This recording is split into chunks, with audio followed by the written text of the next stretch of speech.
Well, hello there and welcome back to the Hull City Fan Central YouTube channel, where today I'll be looking at the entirety of Hull City's squad depth heading into the remainder of the 2023-24 campaign, as we have now played 5 games entering into the first international break of the season. Transfer deadline day has been done, being completed for about a week now, so we will look at what the Hull City lineup will look like for the remainder of the season, or certainly up until the January transfer window, and especially looking into squad depth. I'll have a video out later on this week looking into a full breakdown of the Hull City squad for this season. This video is just looking on starters and then also a little bit of the behind the scenes on the squad depth. So we'll enter it first of all into the goalkeeper position, which has gained a boost over this transfer window with the addition of Ryan Alsop. So currently Matt Ingram is the starter, with Ryan Alsop taking the spot on the bench.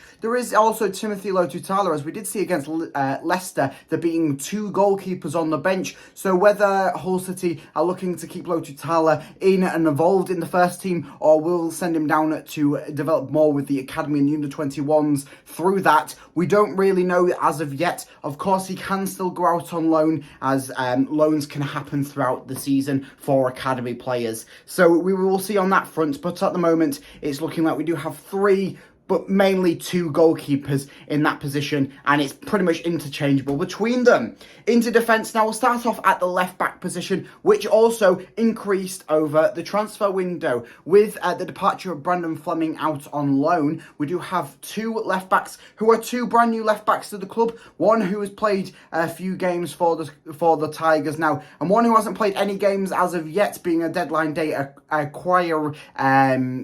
acquiree, if that's a word. It is Ruben Vinagre and Furlong. So Furlong, who is going out to do a bit of international duty with the under-21s for Ireland, and Vinagre, who has come in and impressed. We can say that as his short part of his loan that has been done so far. So Vinagre, I would definitely say, will be the starter over the 2, and we have seen that Vinagre has been a key asset in the games that he's played, aside from the cup game, which I won't talk too much about his performance in. But certainly against the game against Leicester, which we just saw last Saturday, he was a prominent fixture down that left-hand side, attacking and also defensive for about 65 minutes, which what he played. So key player down that left-hand side, especially in the left-back position. Of course, Jacob Greaves can also fill in at left-back, so we kind of have a 3 left-back situation, but I'll go into Jacob Greaves a bit more detail now with one of the centre-back positions. So centre-backs, we have, well, obviously 2 centre-backs, and a total of 4 centre-backs, really, with Jacob Greaves, Alfie Jones, Sean McLaughlin being the main 3 players, which will get majority of the game time this season. But then there is also Andy Smith, who has been on the bench for, I believe, all of the games this season, also featured very, very prominently. I think played the entire 90 minutes against Doncaster Rovers in the Cup, and has been impressing very nicely in his debuts for the Tigers since his return from the loan out at Grimsby last season, where he seems to have developed massively. So 4 centre-backs for the 2 positions, with obviously Jacob Greaves being an interchangeable link in that left-back position. It seems that Greaves and Jones will be the starters, considering what Liam Rosini put out against Leicester. But then Sean McLaughlin is a very good centre-back in his own right, has gone out and trained internationally for his side. Unfortunately not to be picked at this upcoming international window, but he is a very, very strong centre-back at that, and I can see him possibly getting a nod to start certainly a handful of games this season, if not more. Right back position, now we kind of have a bit of a interchangeable link like we do at goalkeeper, with the 2 right backs being Louis Coyle and Cyrus Christie. Louis Coyle seems to be the featured right back, of course, being the captain of the club, being a local lad. He is someone that Liam Rosino probably wants to have in that starting right back position, and he is, for this season, been very, very good. Obviously, Cyrus Christie is still a fantastic player. We saw when he came on against Leicester what the impact he can make off the bench, and whether that being his feature for the rest of the season, similar to Louis Coyle in his start to his return to the Tigers. Could we see Cyrus Christie being a feature off the bench, putting extra legs in down that right-hand side, especially later into the games when we need a bit more defence, or we can even have him being pushed on into attack, because he has got a nice charge forwards on him, nice bit of skill, and yeah, he can grab a few goals along his way. Into midfield now, we'll start off with the CDM position. Obviously with Xavier Simons departing us to go out on loan to develop for the remainder of the season. We do have Seri as our starting CDM, and it could possibly be Seri's last season at the Tigers. It is his second season for Hull City, and he is getting on, so he could possibly look to return either to Nice or even back to the Ivory Coast to go and play closer to sort of his national side, or even just in France, where he spent majority of his professional playing career. But then also we did acquire Morton from Liverpool as a bit of a deadline day loan-in acquisition, and he has got something to prove. He's got European minutes underneath him, Premier League minutes. He's a very, very good player. He's not someone that you probably want to look to see starting. So we did announce in the sort of like deadline day live stream on the channel, if you saw that he'll probably be a featured person to come on around the 70th minute mark to add some extra strength into that CDM position. And seems to be a bit of a toss and turn. Has one good game and then 5 mediocre games. So we'll see how he is on that front.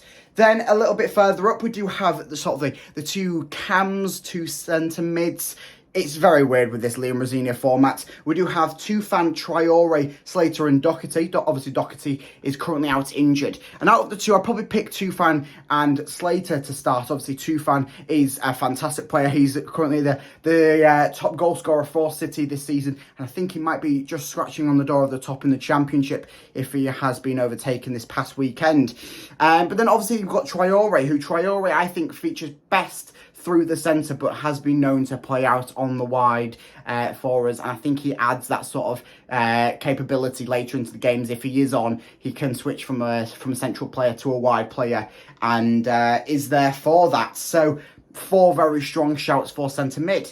Into the 2 wide positions now, obviously, I would sort of talk about them separately, but they can also link together, as we have seen them switching sides and stuff. So I'll go over it now. Philogene, Cynic, Harry Vaughan, Scott Twine, Lakilo and Said-Manesh. Obviously Said-Manesh could also play as a striker, and I'll go on to that in a little bit more detail in a second. But with Philogene, Twine, Lakilo and possibly even Harry Vaughan, we're looking at 4 strong width players. Obviously Twine and Philogene probably being the stronger out of the two, both being acquisitions through this summer's transfers. So very, very strong out wide Hull City. I think that's one of the key areas that we needed to improve coming into this transfer window. Obviously with the departure of Dimitrios Pelkas, who was probably one of the best width players that we had last season. And also with the development of Harry Vaughan, as I have mentioned, we have developed massively in the width area. And I think that goes hand in hand with the style of play that Liam Rosenior likes to go with.